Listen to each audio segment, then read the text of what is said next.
from here on out. Landing in water is simpler and provides more margin against unlikely parachute issues.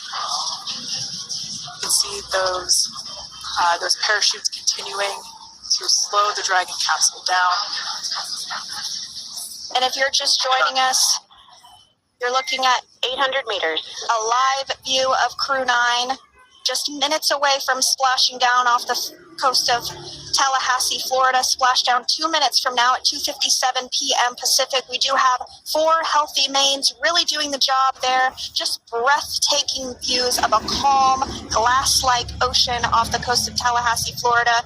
Crew 9 just minutes away from splashing down. This is really such an incredible shot. Copy, 600. That was a live view from our recovery vessel, Megan, which is stationed a couple miles away from the splashdown site. We can see the crew there using their restraints as resting places for their arms. They were just in space moments ago, so their arms were able to float freely. 400 meters. This is a gorgeous bluebird day here that we have for the splashdown of Crew 9. It's incredible to think that the Dragon capsule just minutes ago was going over 17,000 miles per hour, and now gently coasting to a soft splashdown. 200. Copy, 200 meters. Brace for splashdown.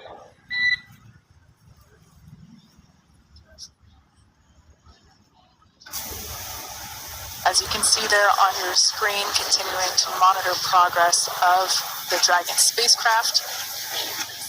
And we're going to stand by for splashdown located in the Gulf of America off the coast of Tallahassee, Florida.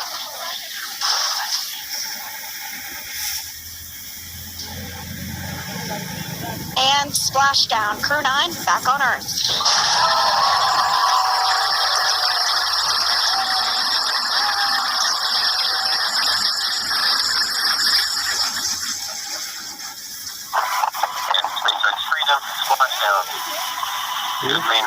Bayar na pagkuno. Copy, splashdown. We see main chutes cut. Nick, Alex, Butch, Sunny, on behalf of SpaceX, welcome home.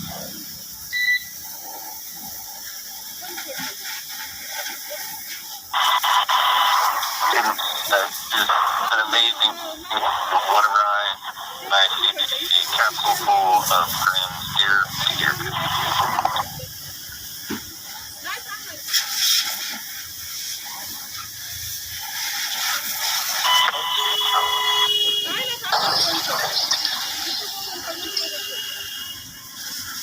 And as you can see on your screen, we have visual confirmation of splashdown. Dragon Freedom has returned home and NASA astronauts' system safety verifications are in progress. We'll report back when recovery personnel are en route.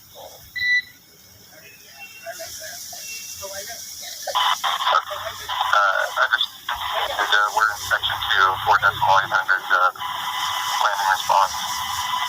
And looking for your word is necessary.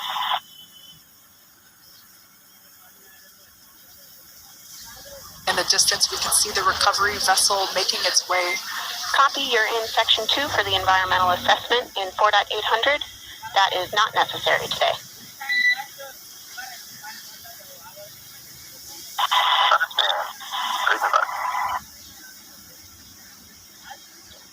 So we will continue to have communications between the Corps and Nick Hague, the commander of Crew Dragon Freedom, which just splashed down 2 minutes ago off the coast of Tallahassee, Florida. Dragon Freedom has returned home with NASA astronauts Nick Hague, Sunita Williams, Butch Wilmore, and Roscosmos cosmonaut Alexander Gorbanov. They're back on Earth after approximately 17 hours of a return journey from space. The SpaceX recovery ship and team have been waiting for Dragon's splashdown, and they will now make their way to the splashdown location. The teams have been ready and waiting about 3 nautical miles away, so it's going to take them about 30 minutes or so to make their way to SpaceX Freedom. First server, stable 1. Copy, stable 1. We see the same.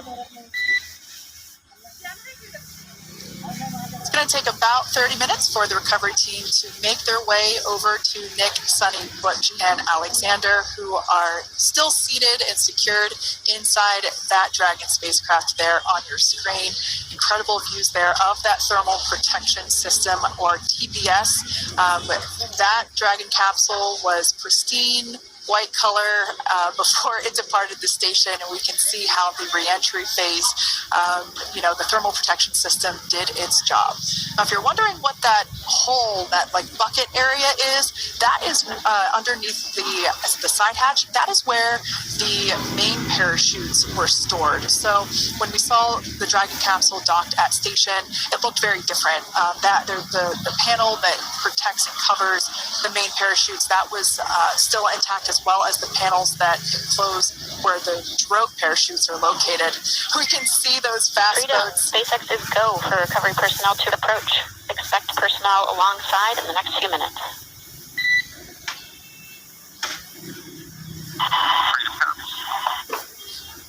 We can see those fast boats. We weren't kidding when we said they were fast. While it does take about 30 minutes for the main recovery vessel to make its way over to the capsule, these fast boats will be doing a couple of things simultaneously. A couple of them are going to be working to retrieve the parachutes that you see in the background there of this drone shot. Those parachutes will be retrieved from the ocean surface. We want to make sure we are able to pull those out.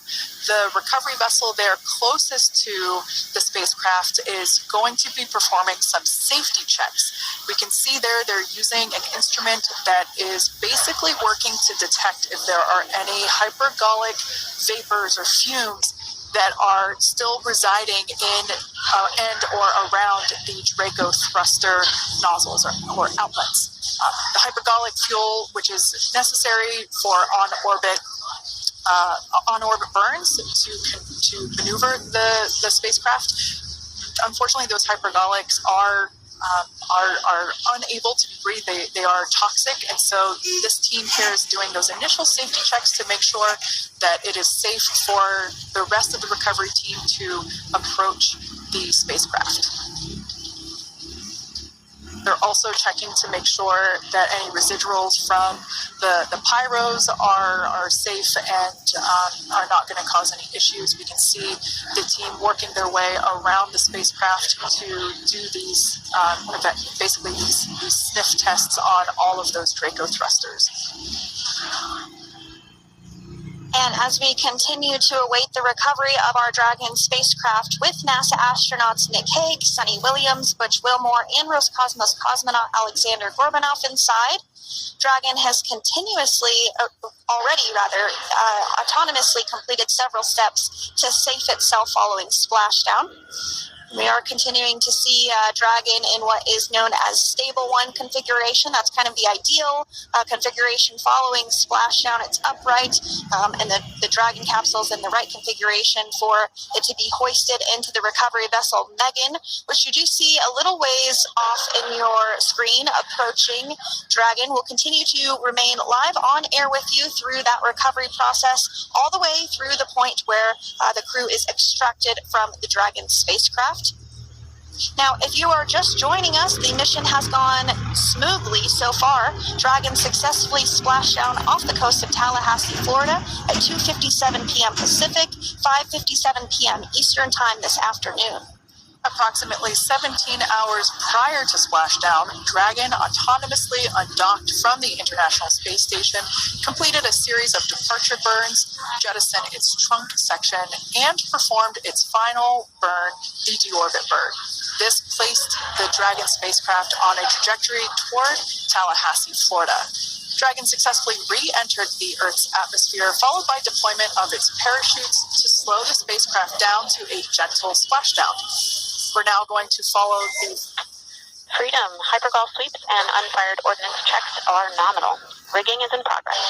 Approximately 25 minutes until capsule lift. Stand by for PMC with SpaceX flight surgeon.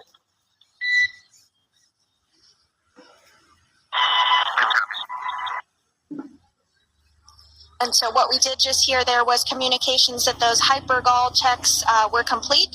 They didn't find any of that upon those checks, so we'll continue to move through the timeline. Next up is a process called rigging, which you see happening right now on your screen. This is when a SpaceX recovery personnel actually works to climb aboard the capsule and work through procedures ahead of lifting onto the nest of the recovery vessel Megan. We heard it's going to be about 25 minutes or so until that lift actually takes place.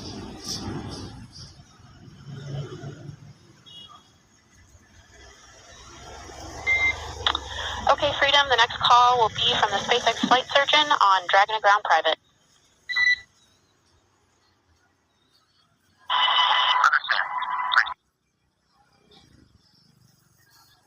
Call-outs there indicating that the crew will have the opportunity to do a quick check-in with the SpaceX flight surgeon.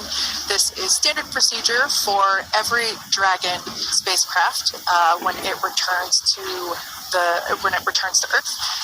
It's just an initial check-in, make sure everybody is doing okay. They will also have another check-in with the flight surgeon once they are on board that recovery vessel that you see there in the background.